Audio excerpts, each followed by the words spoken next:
مسلم کی روایت ہے، فرمایا اس شخص نے کامیابی حاصل کر لی جس نے اپنے رب کی اطاعت اور فرمانبرداری اختیار کر لی۔ دوسرا 3 کوالٹیز جس کے اندر ہوتی ہیں وہ کامیابی حاصل کر لیا۔ وہ پہلا کون ہے؟ جو رب کی اطاعت کرتا ہے اور اس کا فرمانبرداری اختیار کر لیتا ہے، رب کو رب مانتا ہے، رب کی بھی مانتا ہے اور اس پر جم جاتا ہے، استقامت اختیار کرتا ہے۔ دوسری کوالٹی اس کے اندر ہونا چاہیے۔ اب ہم کوالٹیز پڑھ رہے تو اپنا محاسبہ کریں، میرے اندر یہ چیز ہے کہ نہیں ہے۔ دوسری ہے کہ اس کو بقدر ضرورت رزق ملا، بقدر ضرورت یعنی جتنا آپ کو ضرورت ہے اتنا اللہ تعالیٰ نے رزق دیا ہے۔ تیسرا جتنا رزق ملا بس اسی پر اس نے قناعت کر لی۔ بقدر ضرورت رزق ملنا کیا ہے؟ جیسے اللہ تعالیٰ نے ہر ایک کو، اللہ کا وعدہ ہے میں نے تمہیں دنیا میں بھیجا نا تو تمہارے کھانے پینے کی ذمہ داری میری ہے، میں تمہیں بھوکا نہیں رکھوں گا۔ اصل بات یہ ہے کہ جتنا ضرورت رزق ملا ہے تو یہ ہر ایک کو اللہ تعالیٰ رزق دے رہا ہے بقدر ضرورت، لیکن ہم اپنا جھوٹا سٹیٹس مینٹین کرنے کے لیے قرضوں میں مبتلا ہوتے ہیں، حرام کی طرف چلے جاتے ہیں، ہے کہ نہیں ہے؟ کیوں بتانا بھائی، ہمیں بھی پتہ ہے کہ یہ جھوٹ ہے، یہ ہماری حیثیت نہیں ہے، اتنی اللہ تعالیٰ نے ہمیں نہیں دی ہے، اس میں قناعت کر لو نا، اس میں سیٹسفائی ہو جاؤ نا، جتنا دیا ہے بس مانگے اللہ تعالیٰ سے۔ اگر آپ کو ضرورت ہے تو اللہ تعالیٰ سے مانگو، اللہ تعالیٰ یہ چیز مجھے عطا کرے۔ اگر نہیں ملی تو دل میں یہ پیدا کرو، یہ خواہش پیدا کرو، ٹھیک ہے اللہ تعالیٰ آپ نے نہیں دیا، ٹھیک ہے مجھے جنت میں انشاءاللہ اس سے بہتر چیز ملے گی، کیونکہ اللہ کا وعدہ ہے دعا تو ضرور قبول ہو، یا تو دنیا میں ہوگی یا اس کے بدلے مصیبتوں کو ٹالیں گے یا پھر جنت میں بیسٹ طریقے سے وہ دیں گے، تو ہے نا، ٹھیک ہے دنیا میں خواہش پوری نہیں ہو رہی تو آخرت میں ہوں گی اور بیسٹ طریقے سے ہوں گی۔ بیسٹ طریقے سے خواہش پورا ہونا وہ پسند ہے یا پھر حرام کی طرف جا کے قرضوں میں مبتلا ہو کے انٹرسٹوں میں مبتلا ہو کے رب کی نافرمانی کرتے ہوئے ایسی زندگی پسند ہے؟ کون سی زندگی پسند ہے؟ وہ زندگی پہلے سمجھے نا مجھے کیا چاہیے۔ تو یہ 3 کامیاب شخص کی کوالٹیز ہے جو رب کی اطاعت کرتا ہے، فرمانبرداری اختیار کر لیتا ہے اور اس کو جو رزق ملتا ہے جتنا بھی بقدر ضرورت اس کو ملتا ہے اس میں وہ قناعت حاصل کر لیتا ہے۔ جو ہم احادیث پڑھیں گے، نبی صلی اللہ علیہ وسلم کا طریقہ پڑھیں گے، آپ کی خواہش پڑھیں گے، اس سے پہلے ایک کانسیپٹ سمجھے کہ آج جو دنیا ہے نا وہ بہت آگے بڑھ چکی ہے، مطلب اینڈ پہ جا رہی ہے۔ ہم تفسیر میں بھی بار بار سمجھتے ہیں کہ جیسے ایک بچہ ہوتا ہے، بچپن ہے، پھر لڑکپن ہے، پھر جوانی کی دہلیز پہ قدم، پھر جوان، پھر بوڑھا، پھر ختم ہو جاتا ہے۔ اس طرح دنیا اب بڑھاپے کی طرف ہے، مطلب قیامت آ رہی تو دنیا کی موت ہے، اب بڑھاپے کی طرف ہے۔ بڑھاپا مطلب پک چکا ہے وہ، اب آج ہم ہیں نا، ہر چیز ہمارے سامنے کھل گئی نہیں کھلی، ہر نعمت ہمارے سامنے ہے نہیں ہے، حیران ہو جاتے نا، ایسی چیزیں ہمارے سامنے آ رہی ہے، ایسے دنیا ہمارے سامنے ایکسپلور ہو رہی ہے اور دنیا کی چیزیں ہم ایکسپلور کر رہے ہیں، بہت عیش و آرام میں ہم مبتلا ہیں، ہے نہیں ہے۔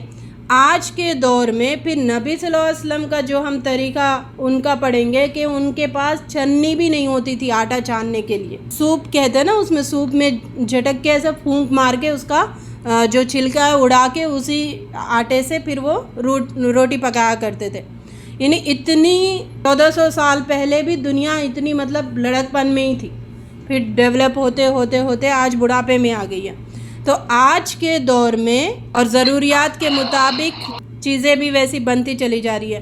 اب اس میں اسراف کیا ہے؟ اب ان میں کیسے دنیا سے ہم پیچھے رہیں؟ بات کیا کہہ رہی میں آپ لوگوں کو سمجھ آ رہا؟ فار سپوز جیسے پہلے ایسے ملٹی سٹوریج بلڈنگس نہیں ہوا کرتے تھے، اب ملٹی سٹوریج بلڈنگ ہے تو اتنا بن رہا ہے، جو رینٹ لیتا ہے تو اس میں اس کو لینا ہی پڑے گا، وہ یا فلیٹ لینا ہی پڑے گا، اب اس میں بعض ضرورت کی چیزیں رکھنا پڑے گا۔ یہاں پر پھر قناعت کیسے، یہاں پر پھر زندگی کیسے گزارے؟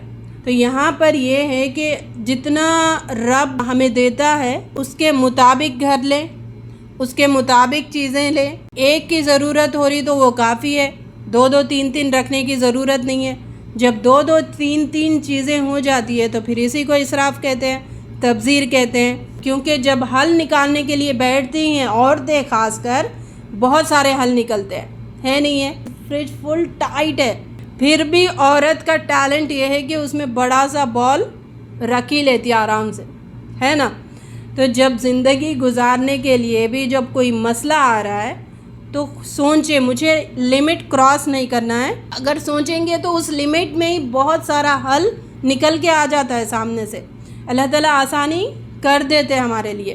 تو یہاں پہ قناعت کو پسند کریں، اب اس سے شوہروں کو بھی سکون ہوگا، حرام نہیں سوچنے لگے گا، انٹرسٹوں سے بچے رہیں گے کہ متفقن علیہ روایت ہے، نبی صلی اللہ علیہ وسلم فرماتے ہیں مال، سٹیٹس اور خوبصورتی میں اپنے سے اوپر والوں کو مت دیکھو۔ تو ان کیفیات سے بچانے کے لیے اپنے آپ کو پھر نظر اٹھا کر مت دیکھو لوگوں کی طرف، اور ان چیزوں کی طرف دیکھو کہ آخرت میں کیسے اپنا کامیاب کروں، رب کو کیسے میں راضی کروں، اور اس میں دوڑ دھوپ کریں، اس میں ہماری کوششیں ہونی چاہیے، اور اس میں ایک دوسرے سے آگے بڑھنے کی جستجو ہمیں رکھنی چاہیے۔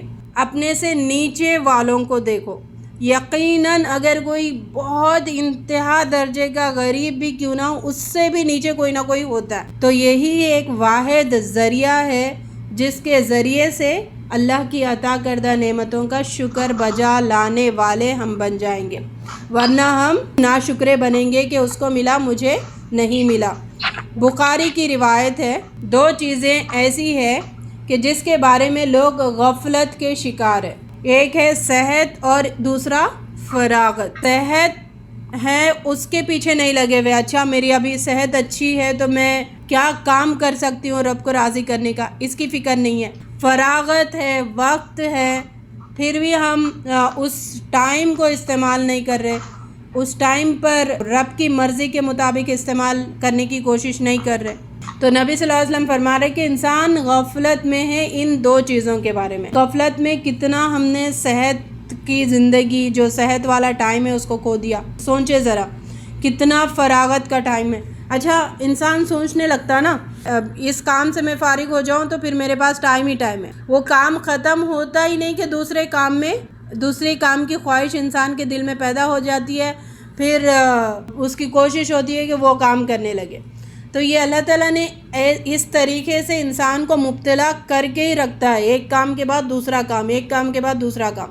تو کبھی بھی ٹیک اٹ فار گرانٹ نہیں لینا ہے صحت کو اور فراغت کو، جتنا تھوڑا بھی لیزر ٹائم ملا ہے اس کو استعمال کرے، کیونکہ اس کے بارے میں پھر پوچھ ہونے والی ہے، رب پوچھیں گے کہ تم کیوں اس وقت کو ضائع کیے۔ 5 چیزوں کے آنے سے پہلے غنیمت سمجھنے کا حکم دیا ہے نبی صلی اللہ علیہ وسلم نے، جوانی کو بڑھاپے سے پہلے، صحت کو بیماری سے پہلے، مال کو محتاجی سے پہلے۔ اوپر صحت اور فراغت کی جو حدیث ہے اسی کو ایکسپلین کرتی ہوئی یہ حدیث ہے، جوانی کو بڑھاپے سے پہلے غنیمت سمجھو، صحت کو بیماری سے پہلے، مال کو محتاجی سے پہلے۔ اللہ کی راہ میں اس مال کو خرچ کرنے کی جستجو رکھو، خرچ کرو، اور فراغت کو مصروفیت سے پہلے، زندگی کو موت سے پہلے غنیمت سمجھو۔ کل خرچ کریں گے تو کل کبھی کسی نے دیکھا ہی نہیں، کل اگر آ جاتا ہے تو اس کو آج ہم کہتے ہیں، ٹھیک ہے؟ جب کل ہم نے دیکھا نہیں تو کل کی خواہش مت کرو، آج میں جیو اور آج کے لیے فکر مند رہو، ہر وقت تیاری میں رہو، موت کبھی بھی آ سکتی ہے۔ صحیح مسلم اور بخاری یعنی متفقن علیہ روایت ہے، اللہ تعالیٰ نے دوزخ کو شہوات کے ساتھ ڈھانپ دیا ہے اور جنت کو ناگوار چیزوں کے ساتھ ڈھانپ دیا ہے۔ یہ حدیث بھی بہت ہم بار بار پڑھ چکے ہیں کہ جبرائیل علیہ السلام کو جب اللہ تعالیٰ نے جنت بنائی تو جبرائیل علیہ السلام کو بولے کہ جاؤ دیکھو، انہوں نے دیکھا، بولے اتنی پیاری جنت، ہر کوئی اس میں جانے کی خواہش کرے گا، ہر ایک کی خواہش ہوگا کہ اس کو حاصل کرے۔ یعنی جب یہ جنت کے بارے میں دنیا میں کوئی انسان سنے گا تو پھر وہ خواہش پیدا نہ ہو، ایسا نہیں ہو سکے گا کہ اس کو حاصل کرے۔ پھر اللہ تعالیٰ نے کہا اچھا اب جا کے دیکھو، جب گئے پھر اللہ تعالیٰ نے جو خواہشات سے ڈھانپ دیا ہے، یہی خواہشات ہے، یہ جو خواہشات پیدا ہوتی ہے نا، اس کو دیکھ کے چیز کی خواہش، مال کو دیکھ کے اس کی خواہش، دنیا کی خواہشات سے گھیر دیا اللہ تعالیٰ نے۔ پھر جبرائیل علیہ السلام نے بہت زبردست بات کہی، دیکھے یعنی انسان کے دل میں کیا آتا ہے اور انسان کس چیز میں ملوث ہے، اس کی کمزوری کیا ہے، اس کی دکھتی رگ کیا ہے، انہوں نے وہاں پہ کہا۔ یہ حدیث صرف کافی ہے ہمارے لیے، مطلب اپنے دلوں کو موم کرنے کے لیے۔ جبرائیل علیہ السلام نے کہا اللہ تعالیٰ آپ نے ایسی چیزوں سے اس کو گھیرا ہے، میں نہیں سمجھتا کہ کوئی انسان اس میں جا سکے، یعنی آپ نے جو باؤنڈریز رکھی ہے ان باؤنڈریز کو کراس کرنا امپاسبل ہے لوگوں کو، یعنی خواہشات اس کو کچلنا امپاسبل ہے۔ بات کیا بتائی جا رہی، امپاسبل کو ہمیں پاسبل کرنا ہے۔ جب ہم نے وہ حدیث پڑھی ہے، ان باتوں پر غور کر رہے ہیں تو ہمیں چاہیے کہ وہ چیز لے کے آئیں امپاسبل، لیکن آپ کرنا، اس کا حکم جو دیا جاتا ہے اسلام میں، اس کو ہم کرنے پر اسٹرانگ ہو جانا، مضبوط ہو جانا، یس میں کر سکتی ہوں یہ کام۔ اللہ تعالیٰ نے گھیر دیا ہے ان ناگوار چیزوں سے، ٹھیک ہے مجھے ناگوار ہے لیکن میں عمل کروں گی، اس پہ میں راضی ہوں، اس کے مطابق زندگی گزاروں گی۔ پہلے یہ دھاننا پڑتا ہے نا، اپنے آپ کو پہلے پریپیئر کرنا پڑتا ہے، اچھا یہ چیز ہے یہ بہت ناگوار گزر رہی ہے لیکن مجھے تو جنت تو چاہیے نا، اب میں اس ناگوار چیز کو ایکسیپٹ نہ کروں تو پھر میں جنت کیسے ملے گی؟ پھر ہمارے لیے آسانی ہوگی اس ناگوار چیز پر عمل کرنے کے لیے، سمجھ آ رہی؟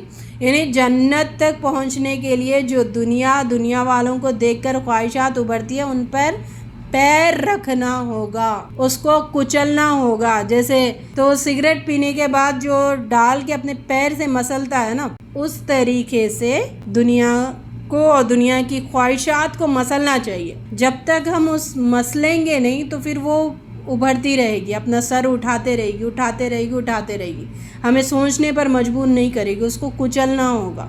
اگر ختم نہیں کریں گے تو پھر ہم سے زیادہ بدبخت نہیں ہوگا۔ اٹریکٹ بھی کر رہی چیزیں تو فوراً اپنے آپ کو جھنجھوڑے، جیسے نبی صلی اللہ علیہ وسلم نے عمر رضی اللہ تعالیٰ عنہ کو کیا کیا، ان کے کاندھے پکڑ کر ان کو جھنجھوڑا اور کہا کہ کیا دنیا کی حقیقت تم پہ ابھی کھلی نہیں ہے، اس کی قباحت کو سمجھو، اس کی محبت کو نکالو۔ تو ہمیں اپنے آپ کو جھنجھوڑنا ہے، اپنے شولڈرز پکڑ کے خود آپ جھنجھوڑے اپنے آپ کو، کدھر جا رہے ہو تم، کیا ہے تمہاری خواہش؟ تو یہ جب ہم کرنے لگیں گے تو پھر دنیا پرست ہونے سے، مال پرست ہونے سے ہم بچیں گے۔ مسلم کی روایت ہے ایک دنیا پرست کو سامنے لایا جائے گا جس کے حق میں دوزخ کا فیصلہ ہو چکا ہوگا، وہ دوزخ ہی ہے، دوزخ کا فیصلہ ہو چکا، دوزخ میں گیا نہیں، دوزخ کا فیصلہ ہوا ہے۔ تو اللہ تعالیٰ فرشتوں سے کہیں گے اس کو ذرا ایک ڈبکی لگاؤ دوزخ میں۔ تو نبی صلی اللہ علیہ وسلم نے فرمایا اس بندے نے بڑی ٹھاٹ باٹ کی زندگی گزاری ہوگی دنیا میں، جو دنیا میں بہت عیش و آرام میں رہا ہوگا، فل ٹو مستی میں رہا ہوگا، ہر نعمت سے لبریز ہوا ہوگا، وہ دوزخی ہوگا۔ اس دوزخی کو لا کر جہنم میں پھیرا لگوایا جائے گا تو اس سے پوچھا جائے گا کیا تم نے دنیا میں کوئی لذت دیکھی ہے؟ کیا دنیا میں تم نے کوئی عیش کیا ہے؟ وہ کہے گا اے اللہ تیری عزت کی قسم میں نے دنیا میں کوئی سکھ نہیں پایا، حالانکہ وہ ہر نعمت سے لبریز ہوا ہوگا، دنیا میں ہر چیز اس کو ملی ہوئی ہوگی، لیکن جب جہنم کا ایک بس پھیرا، ایک ڈبکی، اس کی ساری نعمتیں بھول جائے گا، وہ کہے گا دیکھے اللہ تیری عزت کی قسم میں نے دنیا میں کوئی سکھ دیکھا ہی نہیں۔ اسے بات پتہ کیا چل رہی ہے، ملنے دو دنیا جس کو چاہے، ہمیں اس کی طرف ذرا بھی نظر نہیں اٹھانا ہے۔ پھر ایک کو جس کا جنت کا فیصلہ ہوا ہوگا اس کے حق میں، ابھی وہ جنت میں گیا نہیں لیکن اس کے حق میں جنت کا فیصلہ ہوا ہوگا، اور وہ شخص وہ ہوگا جو دنیا میں اللہ تعالیٰ کی اطاعت کرتا ہوگا، اللہ کی بات مانتا ہوگا۔ تو اس فرشتوں کو کہیں گے کہ اس کو جنت کا ایک پہرا لگاؤ، جنت میں بس ایک چکر لگاؤ۔ پھر اس کو لا کر پوچھا جائے گا، یعنی اطاعت گزار ہوگا لیکن بہت زیادہ مفلسی میں، بہت زیادہ تنگ دستی میں اس نے زندگی گزاری ہوگی، بہت زیادہ مطلب نعمتوں سے خالی، کچھ بھی نہیں ہوگا اس کے پاس، ویسے شخص کو۔ لیکن یہاں پہ شرط ہے، اللہ کا اطاعت گزار اور مسلمان ہونا شرط۔ اس کو جنت کی ایک چکر لگوائیں گے فرشتوں سے کہہ کر، پھر اس سے پوچھا جائے گا کیا تو نے دنیا میں کوئی تکلیف دیکھی؟ کیا تجھے دنیا میں کوئی تکلیف چھو کر بھی گزری ہے؟ تو وہ بھی قسم کھا کے کہے گا اے اللہ آپ کی عزت کی قسم میں نے کبھی دنیا میں کوئی تکلیف دیکھی نہیں۔ جنت دیکھ کر وہ سارا بھول جائے گا۔ اچھا فار سپوز جیسے دنیا میں بھی ہوتا ہے نا، جیسے تو بچے کو جب ڈیلیوری کرتی ہے تو ایسا لگتا ہے کہ روح نکل رہی، لیکن جب بچہ پیدا ہو جاتا ہے تو وہ ساری چیزیں بھول جاتی ہے، ساری تکلیف ختم ہو جاتی ہے۔ انسان کو جب بہت انتہا درجے کی پریشانی میں مبتلا ہوتا ہے، پریشانی ختم ہو جاتی ہے تو بعد میں ایسا لگتا ہے کہ وہ مصیبت تھی کیا ہم پر، ایسا یعنی پھر انسان جنت دیکھ کر دنیا میں جتنی بھی مشکلات آئی ہو سارا بھول جاتا ہے، اور وہاں پر ہمیشہ کی نعمتیں، بہت زیادہ اللہ تعالیٰ کا فضل اور بہت زیادہ اللہ تعالیٰ کا اکرام نصیبدار ہوتا ہے۔ اور کب تک ہوتا ہے؟ Infinite life. اللہ تعالیٰ کہتا ہے قطرے میں میری بات سنو، سمندر میں تم جیسا چاہو گے نا ویسا ہوگا۔ تو قطرے میں اللہ تعالیٰ جیسا چاہتا ہے، جتنے اللہ تعالیٰ دیتا ہے اس میں قناعت کے ساتھ زندگی گزارنے میں ہی ہماری بہتری ہے۔ اچھا قیامت کا دن کتنے ٹائم کا ہوگا؟ 50,000 سال کا ہے نا۔ 50,000 سال کے مقابلے میں یہ 60 ایئرس 70 ایئرس اور 80 ایئرس کی جو زندگی ہے، 50,000 سال کا ایک دن ہے نا، اس میں یہ 60 70 80 کی زندگی کتنا ٹائم رکھتی ہے؟ 3 اور 4 منٹ۔ صرف قیامت کا دن 50,000 ایئرس کا دن 3 منٹ کی حیثیت رکھتی ہے اس دن سے، ٹھیک ہے؟ بس یہ 3 منٹ یا 4 منٹ جو ہم زندگی اطاعت میں گزاریں گے، وہ 50,000 سال کا دن جو ہوگا وہ ہمارے لیے آسانی ہوگا، پھر آگے کی منزلیں آسانی ہوگی، پھر انفینٹ جو جنت ہے وہ بھی ہمارے لیے آسانی سے مل جائے گی۔ تو قیامت کے دن کے بدلے 3 منٹ کی زندگی ہے اور آخرت کے بدلے ایک خطرہ ہے، اس میں کیوں ہم اپنی منمانی کرنے سے باز نہیں آ رہے؟ رب کی ماننے پر کیوں نہیں اپنے آپ کو ہم تیار کر رہے؟ کرنا چاہیے۔ ایک متفقن علیہ روایت ہے، حدیث قدسی ہے بلکہ، اللہ تعالیٰ فرماتے ہیں میں نے اپنے نیک بندوں کے لیے وہ نعمتیں تیار کر رکھی ہے جو نہ کسی آنکھ نے دیکھی، نہ کسی کان نے سنی اور نہ کسی کے دل پر اس کا کھٹکا گزرا۔ ایسی نعمتیں ملنے والی ہے، تو قناعت کو اختیار کر لے، جتنی زندگی دی گئی ہے اس میں سیٹسفائی ہو جائے، تو نہ آنکھ نے دیکھی، کان نے سنی، دل نے گمان کیا، ایسی نعمتوں سے اللہ تعالیٰ بہرہ مند کریں گے۔ اللہ رب العزت ہمیں بات کی سمجھ عطا فرمائے، بات کا فہم عطا فرمائے اور اس کے مطابق عمل عطا فرمائے۔ سورہ سجدہ آیت 17 میں بتایا گیا، اوپر کی جو حدیث ہے اس کے ریفرنس میں، فَلَا تَعْلَمُ نَفْسٌ مَا أُخْفِيَ لَهُم مِّن قُرَّةِ أَعْيُنٍ جَزَاءً بِمَا كَانُوا يَعْمَلُونَ۔ کوئی نفس نہیں جانتا جو کچھ ہم نے ان کی آنکھوں کی ٹھنڈک ان کے لیے پوشیدہ کر رکھی ہے، جو کچھ کرتے تھے اس کا یہ بدلے کے طور پر ان کی آنکھوں کی ٹھنڈک کا سامان ملے گا۔ اچھا دنیا میں دیکھیں جو بھی چیزیں ہم خواہش کرتی ہیں وہ چیزیں ہمیں مل جاتی ہیں، ملنے کے بعد کچھ ہی ٹائم کے بعد پھر اس پہ سے دل ہٹتا ہے، پھر چاہتے کہ کوئی اور چیز آ جائے، ہوتا نہیں ہوتا؟ لیکن جو جنت میں نعمتیں ملنے والی ہے ان کے لیے آنکھیں ٹھنڈی کی ٹھنڈی رہ جاتی، وہ انسان وہاں پہ بور نہیں ہوتا، وہ چیز مزید اس کے لیے اور آنکھوں کی ٹھنڈک، یعنی جتنی بار ہمارے سامنے آتی رہے گی اور خوش کرتی رہے گی اور خوش کرتی رہے گی۔ اتنی بڑی نعمت کے بدلے ہم دنیا کی نعمتیں کیوں چاہ رہے جہاں پہ اللہ کا حکم نہیں ہے کہ اس کو آنکھ اٹھا کر بھی دیکھے؟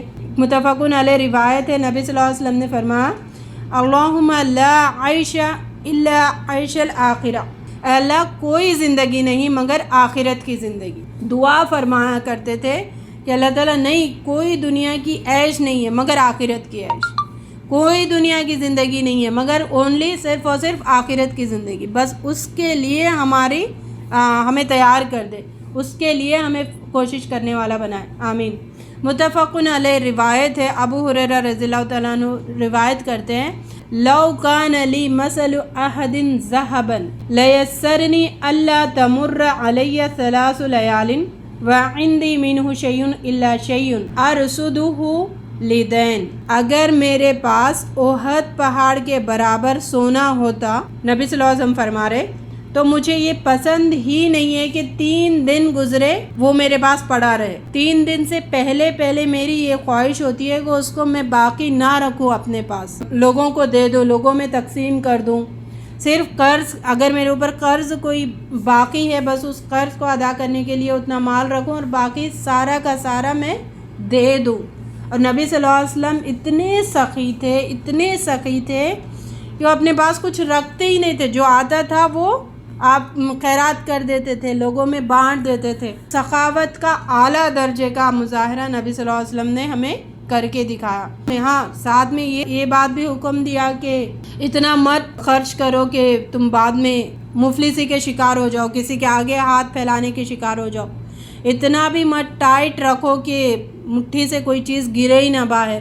درمیانہ چال اختیار کرو۔ اور محسنین کا درجہ کیا ہے؟ جیسے ابو بکر صدیق رضی اللہ تعالیٰ عنہ نے کیا کیا؟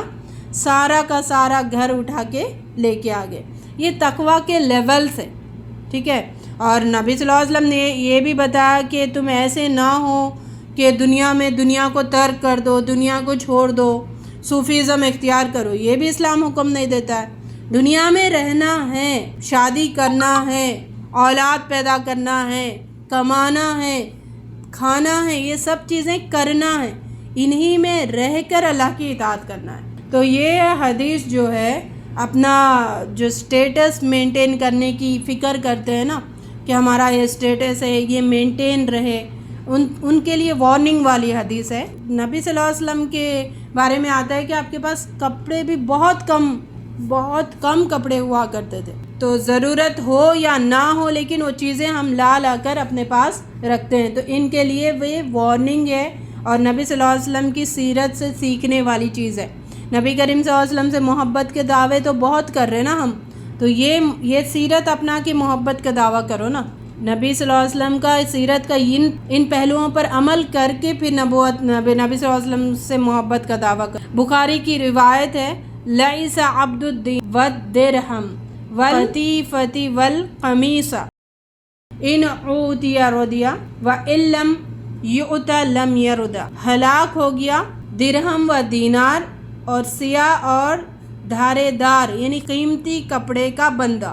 ہلاک ہو گیا درہم کا بندہ، دینار کا بندہ، یعنی جو پیسوں کے پیچھے ہمیشہ لگا رہتا ہے وہ ہلاک ہو گیا۔